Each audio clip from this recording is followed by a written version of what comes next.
Welcome. Bueno. Yeah, we are live. Welcome to the South Star Classroom, episode 150, right? 150 under our belt. It's crazy. Insane. Yeah, it's totally crazy. A decade and a half, man. I mean, a century and a half, baby. Yeah. So we are flying solo today. Today is the birthday of Dr. Charles Cole, so we want to wish him a happy birthday wherever he is and whatever he's doing. Hopefully not working. Happy birthday, Dr. Cole. Also, and we hope you are doing well. We don't. And we hope Jubilee is doing well. And so we are here. We're going to talk today about a local kind of like national issue. And then we're also going to look at that same issue from the lens of another country in Africa. We're going to talk about enrollment trends. But before we get into that exciting conversation, I wanted to check in and see exactly. How are you doing, Omar? I know you've all started. I don't know if you started with students yet, but I know you are. The adults are back in the building, right? How's it going, dude? Day 2 of kids. Oh, so wow. Back in the building last week. We started with kids this week. Yeah, we started about a week earlier than most of the other school districts. We do a lot of cultural work the first 2 weeks. And our calendar necessitates that we get started a little bit earlier to hit that 9-week mark and to focus on culture. So yeah, dude, we're knee deep in it. And just to add to the perfect level of timing, I had COVID last week. I had the vid. Yeah, I got the vid. What of it? It sucked. Should I put a mask on? Able to do. You should over the airwaves, because I immediately transmitted this terrible situation to you through private text is how I sent you the vid. So click on a link, and click on the link. It's going to take you to a nice man who not only is going to give you millions of dollars if you give us your social security number, but also the vid. It's really a win-win. It's what you got. Oh man, how were you? How were your symptoms? What was it like for you? Pretty mild. Luckily enough, man, I got the vaccines, so they came out pretty mild. Even the doctor was like, yeah, this is actually a pretty mild case. Good job, you. But it knocked me out for like the first 3 days, just in terms of like my ability to use my brain. So the brain fog sucks, dude. And you just feel somewhat incapacitated. And I'm maybe a little too high strung, where like I want to do 1,000 things all at once, all in a day, and I can usually accomplish about 95% of that. So just to be laid out and be like, I've accomplished 3 things today, it's like kind of miserable for me. But how are you feeling, tough, man? Especially if you're like, especially if I don't have the vid. That's hard, especially if you're like a go-getter, like you are, used to like, just being out there and getting stuff done. It can feel quite paralyzing just to be sick. I feel you. Indeed, man. It sucks. However, the team did incredibly well this past week. The kids are doing super well as we come in, and we're gearing up for a hell of a year, man. How are you doing? When is the kiddo going back to school? What's up with you, man? Yeah, we go back in 2 weeks, so we got a little bit of time. Oh, that's excellent. We start a little bit later out here. I like it. We got a couple more weeks to, just enjoy some downtime, but definitely like preparing for high school. Again, my son's going to be entering high school, and we're starting to get the barrage of emails and communications, and, it's all good. That's what has to happen, but we're definitely back in it. So we're looking forward to that. I wanted to, before we jump into our topic today, there's a lot going on in the world, as you know. Yeah, dude. Tons. So I wanted to get your quick take on like, are you watching the Olympics? And if you are, what are you watching? Like, what is your sport? Like, what do you like to watch? I am not watching the Olympics at all, and I should be, right? Because it's kind of a big deal. I don't tend to watch the Summer Olympics a ton, dude. Why? Because the Winter Olympics are like amusing as hell. Like, what the hell is the luge? like what the like, dude, I watched that shit. I'm like, what the hell is this? Like, who decided that this was a good idea to put two people on like a bottle rocket speeding through like ice that can't be contained? In the Summer Olympics, dude, I usually like to watch, dude, the gymnastics is incredible. That like women and men's gymnastics is like a stunning feat of the human ability to do things that I can't even comprehend are possible. Weird plug, and it's like a shit humble brag. I should be watching the Olympics because, dude, like half my friends at Stanford all went to the Olympics, dude. Whether it was swimming, gymnastics, volleyball, basketball, female basketball, like, do they all like went soccer? They all went to the Peachy Olympics, dude. So I should be watching, but I will start, and I'll probably start with kind of catching up on what's going on with track and field, a little bit of the gymnastics. But what have you seen? What are the highlights that you've been witnessing? Is there scandal? I mean, is there scandal? I heard about the mattresses, the cardboard mattresses. Yeah, I mean, I think the big scandal was kind of part of this culture war that we have around the imagery and the way that some of the individuals that were part of the opening ceremonies, some of the scenery, right? A little too like liberal and risque for the Western eye. And so people were clutching their pearls. Like and what? saying, like what was so liberal? There was like a hard rock band playing on a castle. They did. They did a reenactment of the Last Supper. And there you go. They did a reenactment. Why?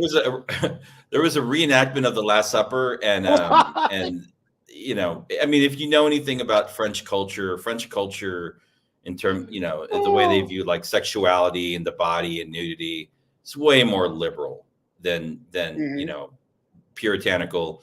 I wish American Christianity like is. Yeah, and so so a lot of people got the feeling that that the Olympics and the promoters were mocking their Christian faith. And so I want to bring forward an exhibit here for you. Here's a clear example. Here we go. We saw this. I mean, this is a mockery of Christianity if I've ever seen one, right?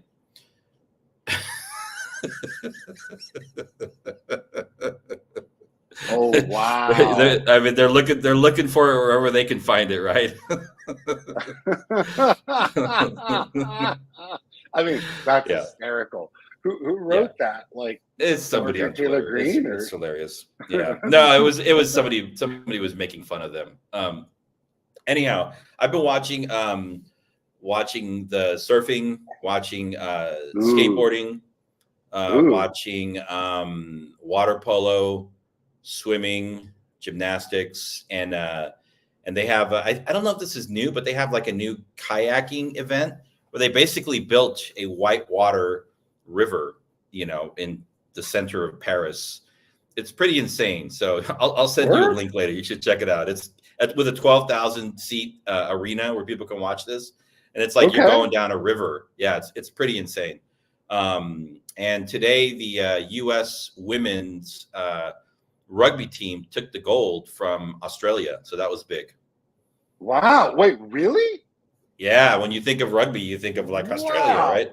Yeah. Well, South Africa, and Australia and New Zealand are like the big countries that constantly compete, and that's, dude, like it's impossible to beat South Africa. It's other than that, right? Like the Aussies and the Kiwis are the closest. I had this whole rugby breakdown because my boy Jonathan Fall is from South Africa, and he explained like rugby to me and like the origin, who's good at it, why it's such a worldwide event. And there's a lot of countries that participate. It's just for us, that's not a big rugby country, to take that from the Australians. Dude, that's kind of a big deal. Yeah. No, I think it'll be good for the development of rugby here. Youth rugby, et cetera, et cetera. That's awesome. Just like picking up on that energy. So that happened. But yeah, I mean, I like the Olympics too, just in general, because, we're living in such a divisive time. Maybe not the most divisive, but I mean, we did technically have a civil war in this country hundreds of years ago, but I think just in the state of the world, everything that's happening, it's good to see athletes from across the globe, just competing in like athletics. And I really love that spirit of the Olympics. The camaraderie amongst the different teams, the sportswomanship that people demonstrate. So I'm there for it. I love the Olympics. What else is happening, Omar? Close to you, very close to you. Maybe maybe like 20 miles Stone's from where throw you're from. There was a major arrest of two high-ranking cartel leaders, right? One of them being one of the sons of El Chapo Guzman, Simon, and then another associate known as El Mayo, right? Yes. And so these guys got picked up on a plane that landed at some small airfield in New Mexico, just on the border there, and they got arrested upon landing. And big story. And I realized, I was like, this is very close to Omar. So is it a big story there? It's a huge story here because it's like, how did this happen? Because ultimately, how this was like a sting operation, right? Like you don't get so Doña Ana County, just for everyone's sake, you're like, where the hell is this? So El Paso is at the most western tip of Texas. I mean, like as far west as you could possibly go. If you look at it on a map, we're halfway through New Mexico, literally halfway through New Mexico. So when you look just west of that, we have a really beautiful town called Las Cruces, New Mexico. It's right next to us. It takes about 40 minutes. Yeah, dude, it's gorgeous, dude. It's a really beautiful place. A lot of people moving there. Good real estate, really good lifestyle, pretty inexpensive. Their little airport, tiny airport, is the Doña Ana County Airport, and that's the name of that huge county. Dude, that's right by the border. So these are like, let me put some flavor into this, some context. These are ludicrous professionals. Okay, like in order to understand the insane logistics that it takes for these folks to continue their drug smuggling, like you're talking about underground caverns, an intricate network of which are usually utilized to smuggle drugs over. So all these drugs that come over the border, that's all a red herring. That's all bullshit. They do that on purpose just to kind of see if they can get it through, to give the DEA a win, to kind of show that like, oh, people are still fighting the war on drugs. It's horseshit is what it is. All of it's coming through underground tunnels. It's an incredibly organized network area. So for someone to get caught at Doña Ana County Airport, this must have been a ludicrous sting operation. Someone on the inside must have been either doing this or someone copped a plea to be like, I'll give you these guys, but I want to be now the one in charge of the cartel in Sinaloa, and I promise that it'll be less murderous. Like that's the only way that these things happen.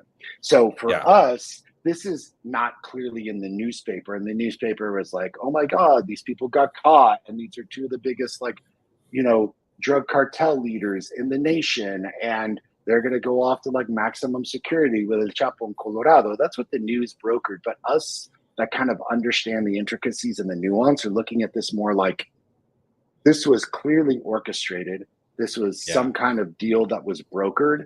And it shouldn't be to our audience like, oh, now is the end of the Sinaloa cartel. Oh, no. Oftentimes, this is worse because what happens is now there's a vacuum for leadership and people die and are murdered in order to acquire the ability to be the general. And man, it happens every time with the drug cartels. I mean, the powerful cartels, they don't like the violence. They like it when things are like peaceful because it doesn't draw the attention of law enforcement, of government, right? Indeed. And like this is a huge mystery of El Paso, where I'm from. El Paso is arguably one of the safest cities in the country, and it's always like on the top 10 list of safest cities in the country, particularly for our size. And everyone thinks that it's because, we got Border Patrol and we've got the police department and we've got the FBI here and we've got ICE. And we have all these, national law enforcement agencies. And that's true. We have a lot of those.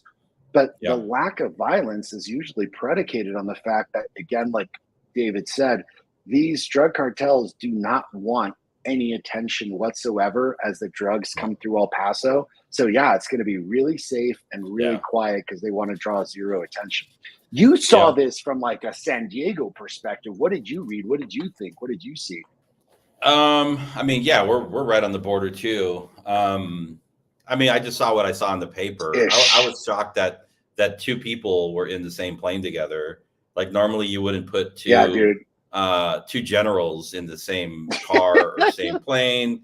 So it definitely seemed like it was an inside job. I'm sure it was. It had to be. But you know, also like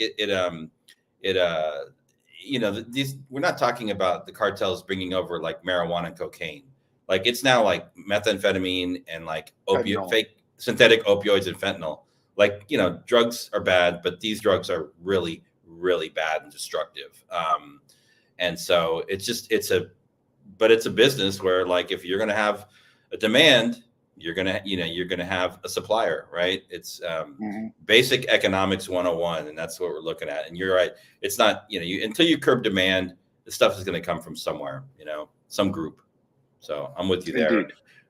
Well, we got a topic to get into, but I also wanted to get your quick take because you weren't here last week on like what are you seeing with the presidential race right now?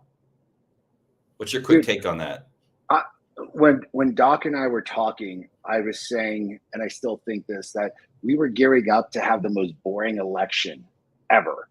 And this is becoming the most like insane, what the hell is happening election that we've had. I don't know, man, since like FDR, dude, since Kennedy, right? Like since Ronald Reagan in 1980, Bill Clinton 1992, Obama 2008. Like those are elections that bring to mind like, oh, this is an interesting situation. This one is like, unprecedented. We have a president stepping down. I actually didn't think, and Doc corrected me on the pronunciation. It's Kamala. Is Kamala, right? Because I kept calling her something else, mispronouncing the name. I didn't think that she was going to get it.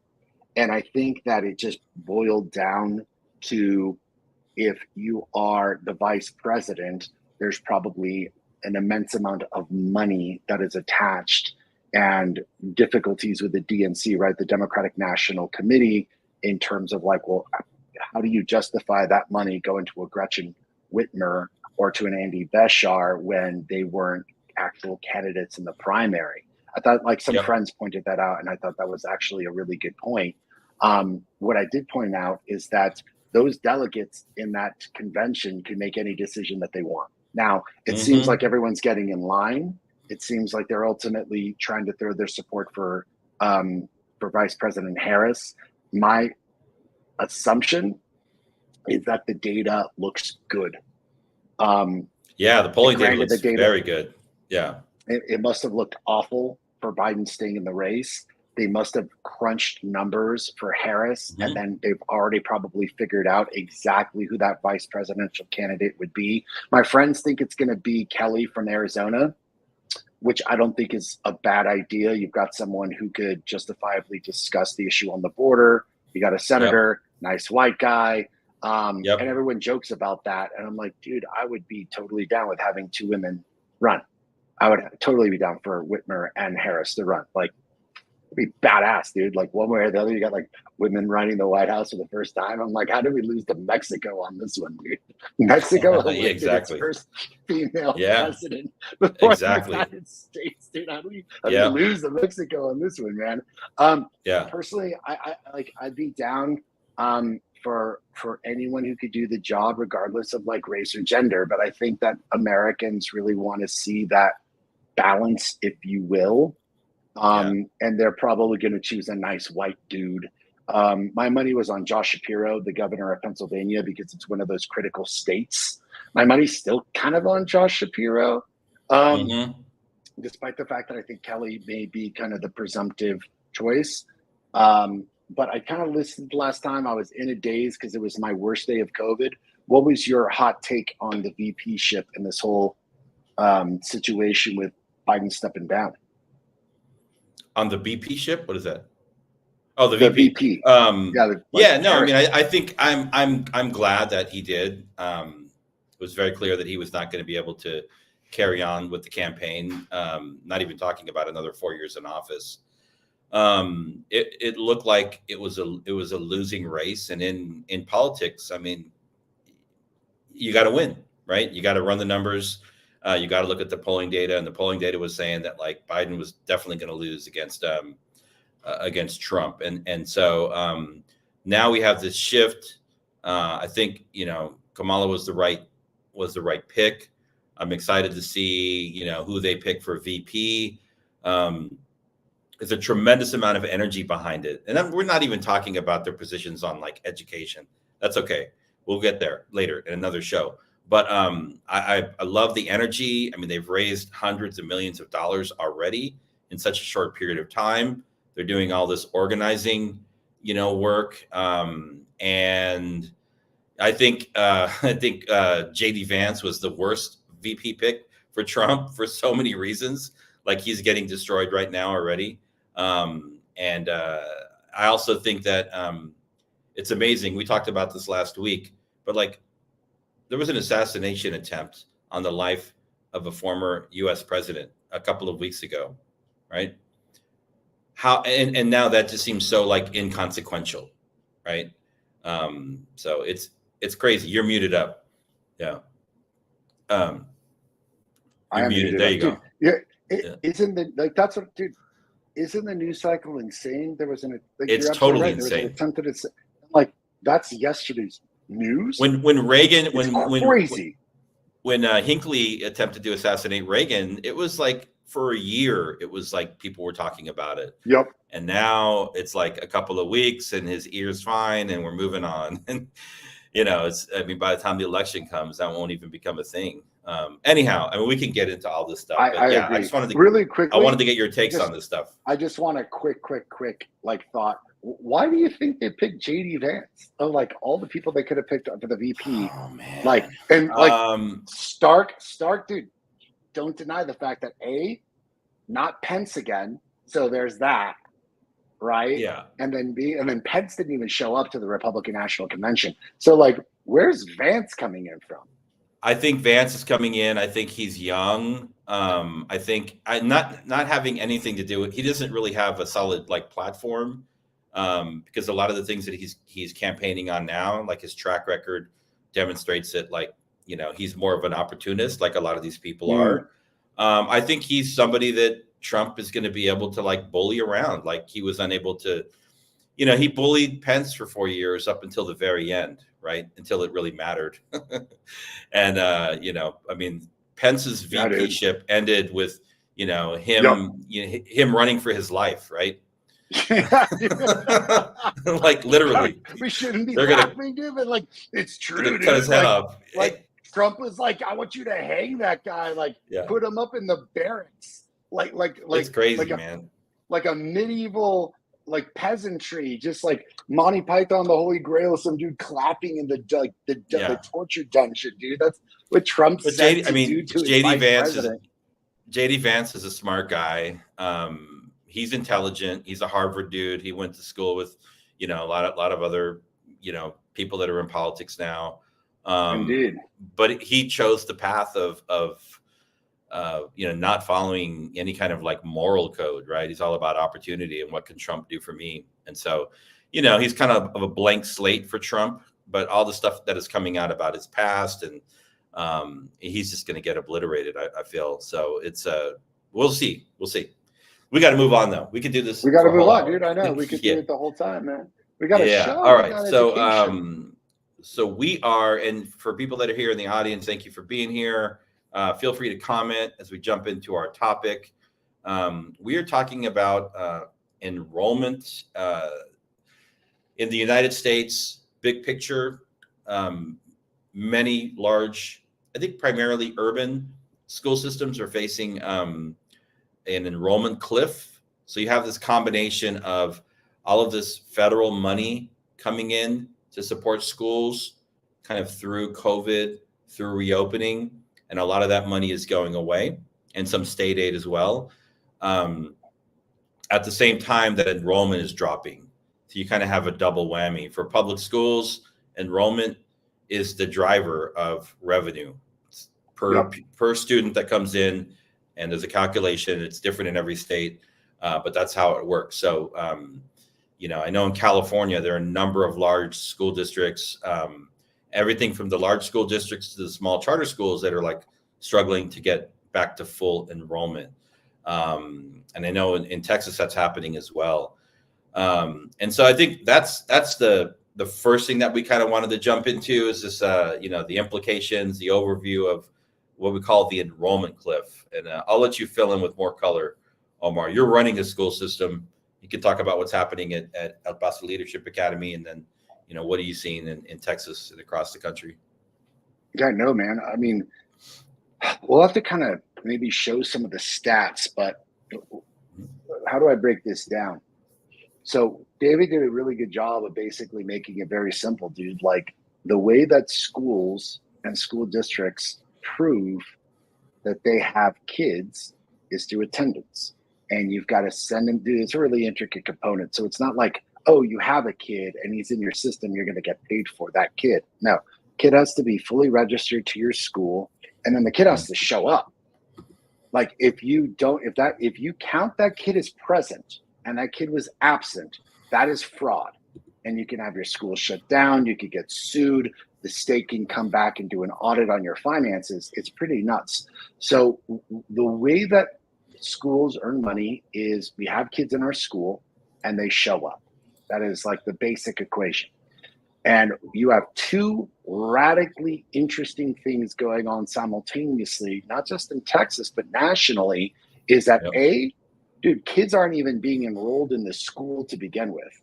And we've done some shows on this, right? We've talked about that kids are like either going to a homeschool situation online, which that is a huge jump, especially in Texas. The homeschooling jump, the digital homeschooling jump is precipitous. You're seeing a lot of kids do that. But then after COVID, kids just like nowhere. Like, dude, like nowhere. Like they're not on any system whatsoever, dude. They're not in a homeschool. They're not at their home campus. And the courts and the systems are so overwhelmed, they can't like track these kids. So they're just gone. And the decline is precipitous to the point where, like, for example, in El Paso, where I live, the local school districts, dude, they are dealing with $150, $200 million a year shortfalls, not total over 5 years, $150 million to $200 million deficits a year. And what happens is that you've got to be able to quickly figure out, holy crap, like if we don't have this many kids, what are we going to do? And what the article states is this, they basically say that like during COVID, there was a precipitous drop in birth rates, that we have a declining birth rate. And by the way, it's like a huge Republican talking point. Like the Christian right loves talking about the declining birth rate and we don't have enough people. And I'm like, bro, like the world's already overpopulated as it is, dude. Like we actually need less people because we're destroying the planet. Yeah. But what it means for education is that these schools have been built. They cost millions upon millions of dollars. And now there's not enough kids to actually pay back these debts. So what you're seeing in places like El Paso and in Texas, and even with EPLA with us, is declining enrollment simply because either A, the kids are doing homeschool, or B, they're not even showing up. And they're just like going into the workforce, we presume. So the hot take is, and we'll get into it, David, is like, what do we do now? But what are the numbers say? Where are we at? Yeah, I mean, I think what the numbers say is that it's interesting. Like, are we at a cliff or are we at a peak? They're saying it looks much more like a peak and then a decline because you were right. Especially for like higher ed and high schools, there is the real grade levels that are experiencing this right now are like elementary and middle school, right? And then you have a second wave of, this bubble of where, less babies are being born. That means less into school systems. And so you can't just think about this like this year and next year. This is a long-term issue because it's going to push through the entire K-12 and college system, right? Like you can anticipate fewer students showing up to TK and kindergarten, fewer students showing up to middle, to high, and to colleges. The big piece that I'm seeing here is by 2037, this is like way out there, but you have to start planning for then, is that there will only be about 3.5 million high school graduates, which is about a 10% decrease from today. That's a significant number. That's a significant drop, right? Across all these different school systems. And so, I mean, that's kind of what I'm seeing there. I think, the question is like, what do you do about it? I mean, you can't do anything about the fact that you can do something about the fact that kids are not showing up. You can't do anything about the change in the birth rate, right? You can't do anything about families moving. Someone can, but like at a very low level. Yeah. That's not for this. Not for the show. But the other interesting thing is we're just talking like at the macro level, meaning like big picture. But you also, I know in California, like Los Angeles and Bay Area schools, those are like the two big urban centers in California. And I'm sure in Texas, from your urban centers, a lot of families during COVID and post-COVID have moved to more suburban, rural areas. So we're actually seeing a growth in some school systems, but in the urban school systems, like a significant drop. And I haven't heard a whole lot of talk about like, what school systems are doing to address that other than asking for more money. Like, are they consolidating schools? Right. Are they, are they reconfiguring what the school day looks like? Like, what are they doing? Because it sounds like they're planning to do the same thing with less revenue coming in. And, you multiply that across the big urban school districts in this country. And, it's just a huge, deficits like from, Chicago to Miami to LA to, New York, wherever it is, right? I mean, I think that what school districts, at least locally, are deciding to do is, can you bail us out? So they're asking, dude, like El Paso Independent School District's asking for like a 1.2 billion with a B, billion, like a billion, dude. Like I can't even say with a straight face, like $1 billion. Like that's an impossible amount of money for me to fathom. They're asking for $1 billion bond to bail them out, to keep the lights on, dude, just to kind of get things going. I'm like, look, I get it, because you're like, they're in a ludicrous deficit as it stands, and then that deficit is going to be very difficult to pay off with this declining enrollment. So how in the hell are you going to solve it? They're going to ask the taxpayer to bear the burden of it. And I got to say that, like, listen, dude, like, not a good strategy, because you're counting on a vote to bail you out. What are you going to do if they say no? And the likelihood of them saying no is high. And I mention El Paso because it's a bit of a microcosm. Like, is this the strategy for our school districts across the country, where they're just going to saddle the taxpayer with the burden of dealing with this declining enrollment? No, I know school districts are being more proactive, and like part of that is like shutting schools down. There are schools that are deeply under-enrolled in areas that, no longer have kids, because, as you mentioned, David, a lot of kids are like suburbanizing, moving into like outer areas. I'll use Dallas as like a microcosm. Dallas ISD is a ludicrously large school district, and like arguably got a lot of really, really smart people working for them. Not arguably, definitively, dude. Like they got smart people working for them. What are they doing? They're freaking out too because the massive migration out of Dallas, because these families are able to live in like Tyler or Southlake or Grapevine or even further out, like way further out, you know, Arlington, Irving, even further up in into like Denton, Texas, which is like used to be way out there. That is demonstrating a massive shift where a lot of these suburban school districts are getting a larger increase in their population with kids that they have traditionally not served, so they don't know how to serve them.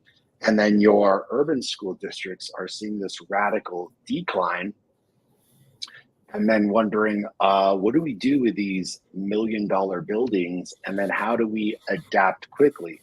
Well, closing down the schools is a start, simply because you're not going to be able to pay for not only the operations of running that building, but clearly like the teachers and everyone else that needs to be in there. But I think in the charter world, David, and correct me if I'm wrong, like we're so on top of our finances and have to be so careful year to year to year about what we do that we're deeply nuanced in this finance. But for school districts that are running, you know, anywhere from a $600 million to $1 billion budget, this must be like a hell of a hit. And I bet they're also wondering, all right, dude, we know how to deal with maybe like 50 million, but how do we deal with a $200 million a year deficit? I mean, what would you do? Yeah, I mean, I think the other, welcome, Alonso. Good to see you. Good question there. I think the other, like, this is such a complex issue. Thinking about the urban school districts and urban charter networks, EPLA included, and many of the school networks other school networks that I'm working with, they are experiencing let's say like in Oakland, California, you maybe have a target of like 300 students, right, for a school, and you're like at 250, right? You also maybe have a goal of trying to like enroll. So you have a financial issue. You have a gap, but you're also trying to diversify your school.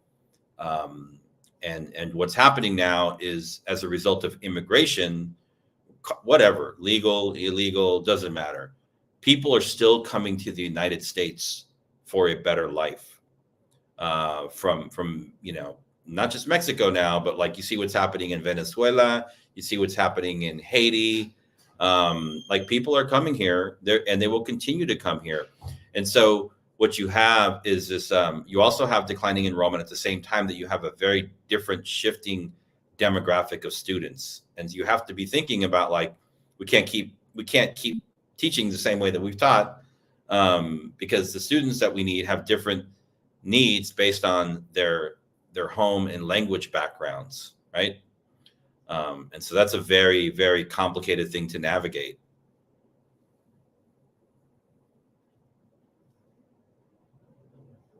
You're muted up.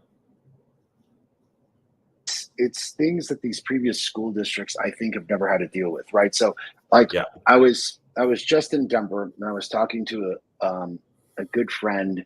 She moved from a charter school. She was an area superintendent, and is now working in one of these school districts that has had this like kind of massive increase, right? Because it's more of a suburban,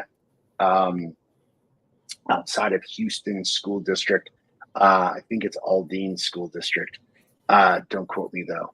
And dude, like, she was just explaining this phenomenon to me. The one that we're seeing on paper, she's like, dude, like, these folks have no idea, how to work with this population, because this population has never lived in this area. The population, instead of decreasing, is actually increasing. So that's cool. There's more money. But they are like, David, when I talk about bare bone basics of education for these school districts, we're talking about bare bone basics. Like, they've never done data before. They've never had to work. Yeah, dude, never done data. They don't understand like what a first teach is. They've never had to do an analysis on their exit tickets. These are like basic components of, you know, I would arguably say, adaptive levels of education that we've had over the years, they just had never had these difficulties before. So they just kind of kept doing what they were doing. And like, I guess it's working. But now that they have the different population, the adaptation has to be massive. And that's why my friend got this job, because she has to go in there and like speed through years of educational innovation, practice, and adaptation to the school district because of the number distribution. So it's funny because we're looking at education from a macro level of students that are coming into these areas and now creating an influx of numbers, and thus also creating an influx of, I would say, new challenges for these school districts, because they've never taught kids like that we've taught, mostly like low income kids, right? Low income minority kids. And then on the other is the ludicrous challenge of the urban school districts losing money hand over fist and having to deal with the financial components of adaptation and figuring out if our school district is dwindling, what's going to happen now? Yeah. Do they hold on to those schools? Do they hold on to those properties? Do they hope 15 years from now that the schools repopulate? Yeah, I mean, schools are a public good, but they're not doing the public any good if they are sitting empty, right?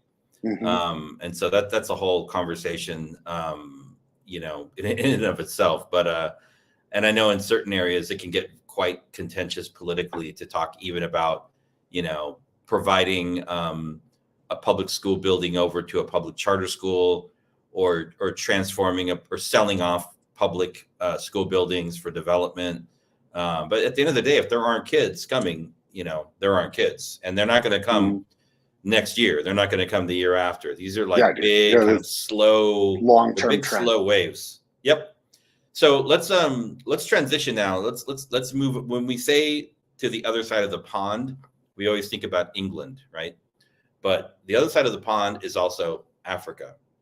And so you brought this other piece forward, which was quite illuminating, about, obviously a very different context, but what's happening in Zambia right now. The government is investing big money in education. They're making it free, right? And they have the opposite problem. They have overcrowded schools. They have plans on building schools kind of left and right with big dollar, multi-million dollar investments to provide access to public education and to increase literacy in the country. And so they have the kind of flip side issue. What are you seeing? What is your takeaway from what's happening over there in this BBC piece? So just to put a little bit of context for our audience members, it's like, what, dude, what are you talking about? Like Zambia? I'm like, hey, like we're an education show, right? Like education definitely takes place across the world, not just in the United States. B, you're probably wondering where the hell Zambia is. If you have a map of Africa handy, which is a continent, by the way, if you think of the most southern tip of Africa, which is South Africa, if you go 2 countries up, so it is South Central Africa, which is funny terminology. You go South Africa, then you got Botswana, and then right above it is Zambia. So it's pretty South Central, right below the Democratic Republic of the Congo. And you're wondering, like, okay, like what's the point, Omar? 3 things. 1, as we have massive declining enrollment because of birth rates, COVID, what is going on in other parts of the world? Well, they have radically high levels of enrollment because 1, birth rates. 2, Zambia has made it a point to say, which like hasn't been the case, we want to make our education free and public. It was not. It was not. So just for context, they're like, just to give a little bit of flavor as people like, it's one of those wonderful things that I can be, I think, a very large scale critic of the things that we do in the United States. And I'm a critic because I'm in a constant pursuit of perfection, which by the way is like kind of what the founding fathers wanted. Like it was actually one of the terms that they used, like in a constant pursuit of perfection, which is this whole model that we have in the United States. We know it ain't perfect, but it's really good, and we should continue on working to make it better. And that is why we have amendments to the Constitution, like the 13th, 14th, and 15th Amendment, were like necessary amendments to get rid of enslavement, to give everybody a constitutional amendment for equal rights, and to ensure that like enslaved people and anyone at that point, just men, could vote. Took the 19th Amendment and another like almost 100 years, 50 years to get the vote for women.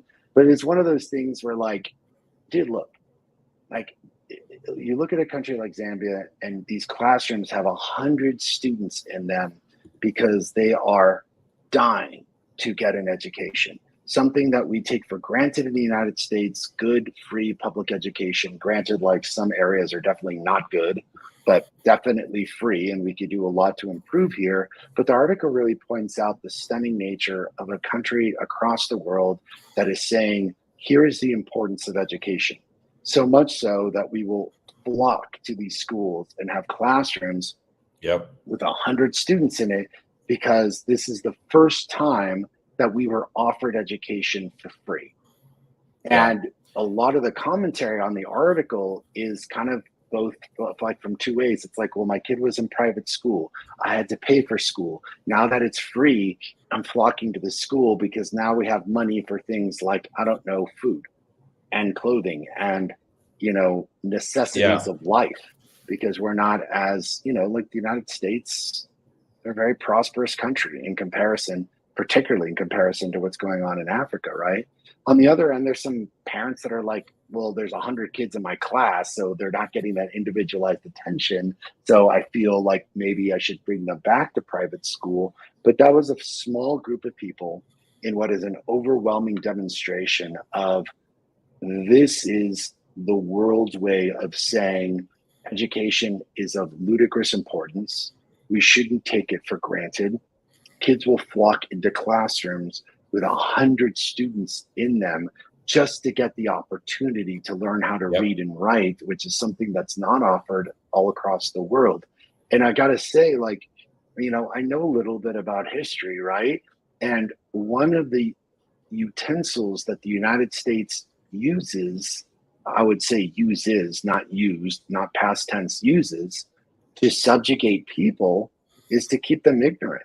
When people don't know how to read and they don't know how to write, they are going to be subjugated for the rest of their lives. David and I know this. This is why we're such advocates of literacy, because like, dude, like we make this example all the time. You can't read a subprime mortgage and all of a sudden your interest rate went from 3% to 8%.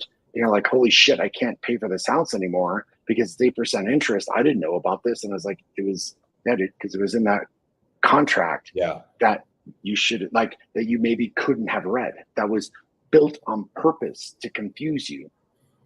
And sadly, you couldn't read, or a car payment. So I think I would love to get into like, what do you think? And what would you do? You got 100 kids in the classroom. How would you adapt to this? Oh my gosh. Well, before we get to that, some data on Zambia. So Zambia's had a general like population boom since 1960. 1960, the country had somewhere around like 3.5 million people. Today, they're just above 20 million. So a significant, holy crap. Yeah, over the last, that would be 20, 40, 60 years, right? Huge bump. That's okay. So, but you think about a population you think about like the importance of educating a population, the benefits that come along with, you know, a literate population, right?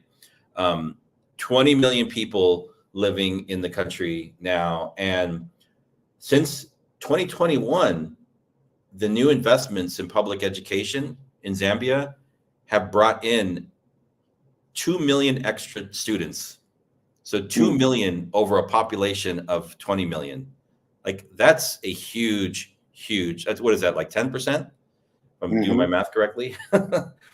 2 million to 20 million, right? I mean, that's a big, sizable chunk of what sounds like a country with Wait, a much 2 to 20 lower, is not 10%. No.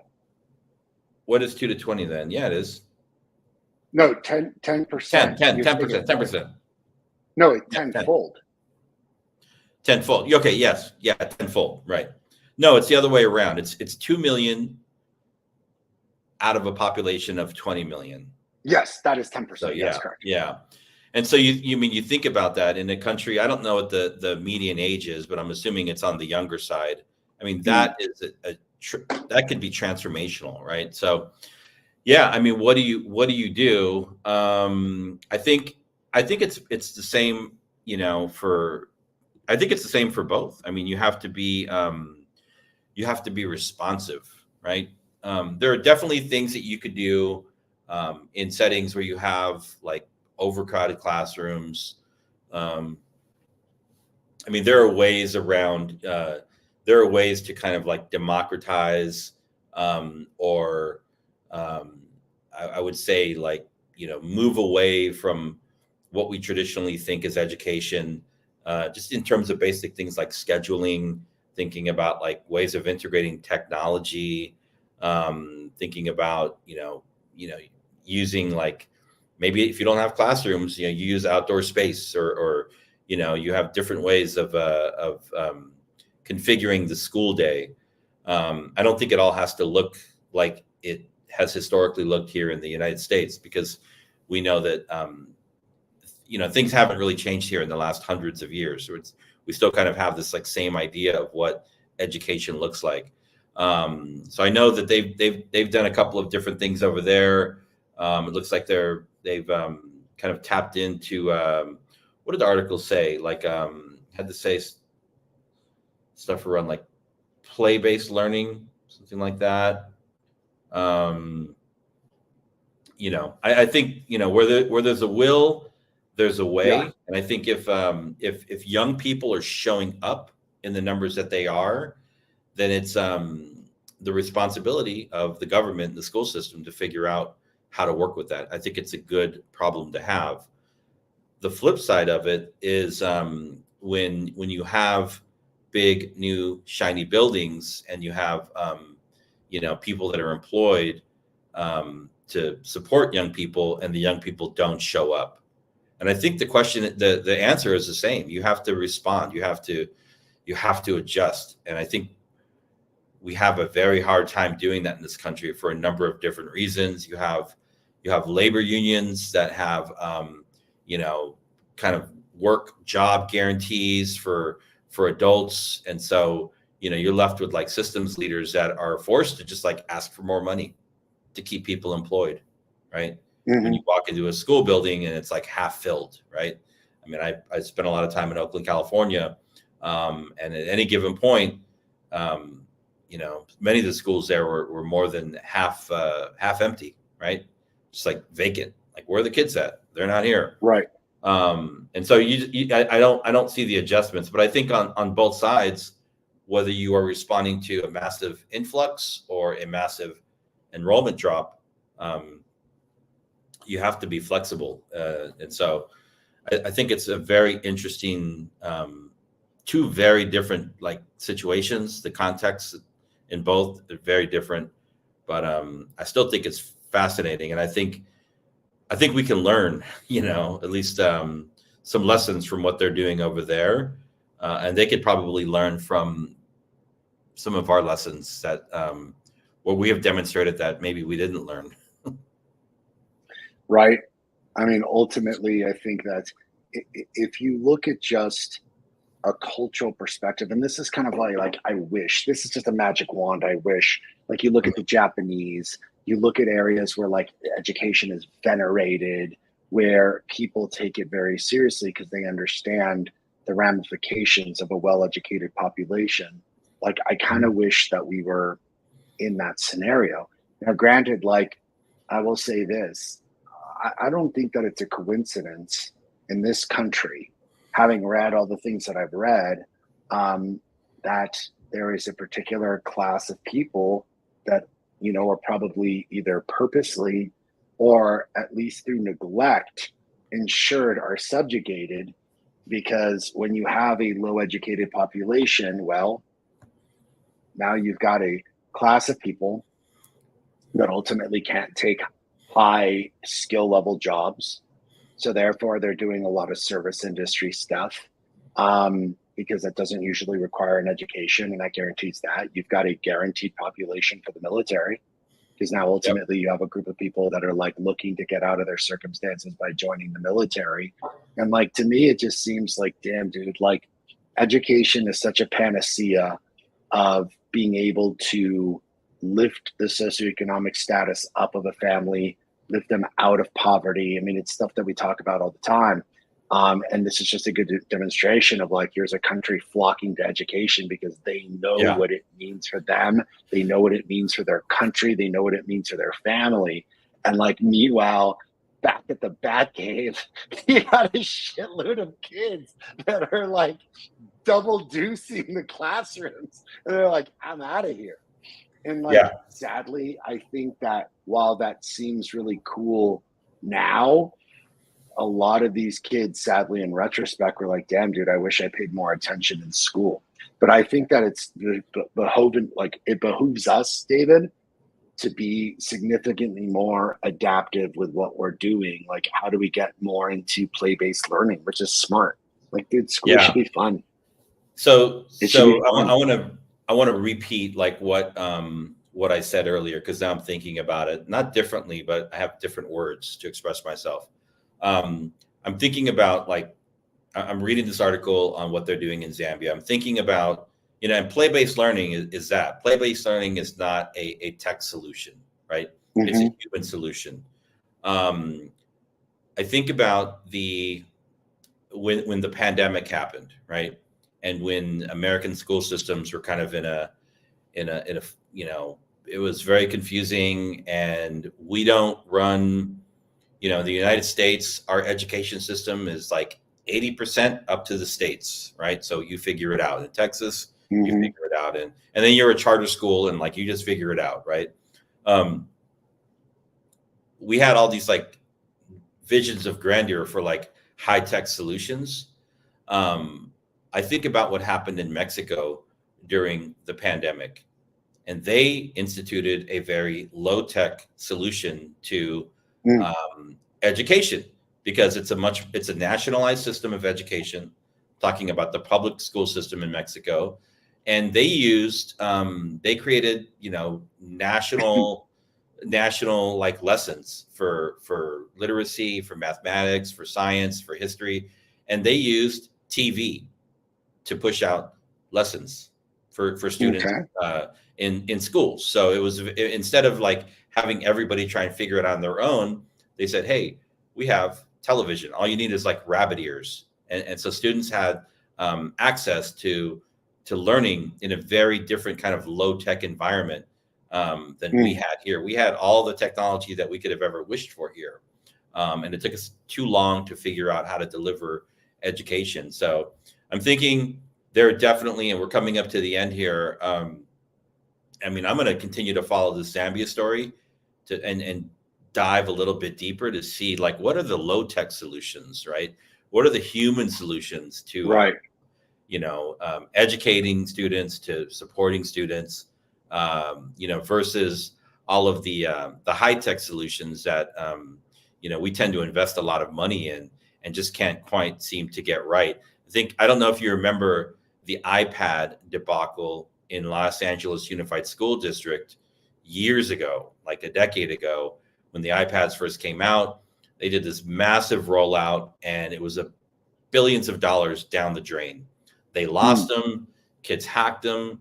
I mean, they just weren't ready. And now I just saw another story about LAUSD and this big touted like AI rollout of the student platform. And it totally fell flat also. Yeah. So sometimes I feel like we run to these like high-tech solutions. Yes. When I think we need to like stop and think about like, what are the human solutions first? And then maybe how can technology help us to solve that, as opposed to the reverse. So, yeah. Agreed. Well, dude, on that note, how about you? That's a wrap, dude. That is a wrap on this show. The final comment I have to say is that what I see in education is what I see in, I think, the human tendency in the modern world to try to solve every problem with a damn silver bullet. And I see two things, and this may seem repetitive to some folks, but when we face the problem, and this goes for people that I, know and work with, they only see the nail. And in the metaphor of the nail and the hammer, as we've said 1,000 times before, if you see every problem as a nail, you're going to hammer it every single time. And that's what we do, dude. It's just like hammering shit. And it's like, well, what if this problem needs a screwdriver? What if this problem needs glue? What if this problem doesn't even need glue, a screwdriver, or a hammer? It just, look at this little thing that if you just twisted it back into place would be perfect. But you didn't do any analysis. You didn't look and get to the root of the problem. You didn't derive evidence. You just reacted. And the reaction is getting on my last damn nerves, because this is how people consistently do things in the world and in education. It's constantly a reaction. It is constantly, if every problem is a nail, they just hammer it in. And then they look for the damn silver bullet, which is like, let technology solve it. David, you couldn't have said it more eloquently in saying, what are the human things that we can do? For millions of years, we have evolved as humans, millions upon millions. Very few of those millions of years that we've evolved into the people that we are, the Homo sapiens, whose brain behaves in a certain way, who learns a certain way, who does things a certain way, have we had technology. Technology ain't gonna save shit until there's probably some brain chip that goes into our brain and activates that shit like a sci-fi movie, and we can have a computer in our brain. Until that moment where we gain higher consciousness because we have a computer implanted into our brain, human solutions, I think, are definitively the right way to go for all of the problems that we have on this planet. We just need time to actually stop reacting, look at it, analyze it, and come up with some intelligent solutions. On that note, ladies and gentlemen, this is the South Star Classroom. Any last thoughts, David? No, I'd say you closed it out perfectly. Thank you. Well, hell yeah, man. This has been the South Star Classroom, ladies and gentlemen, 3 p.m. Pacific, 6 p.m. Eastern. We will be back next week, hopefully, with our co-hosts, Dr. Charles Cole. Happy birthday, brother. And always shout out to Jubilee. Peace, everybody. Take care. How do you do that?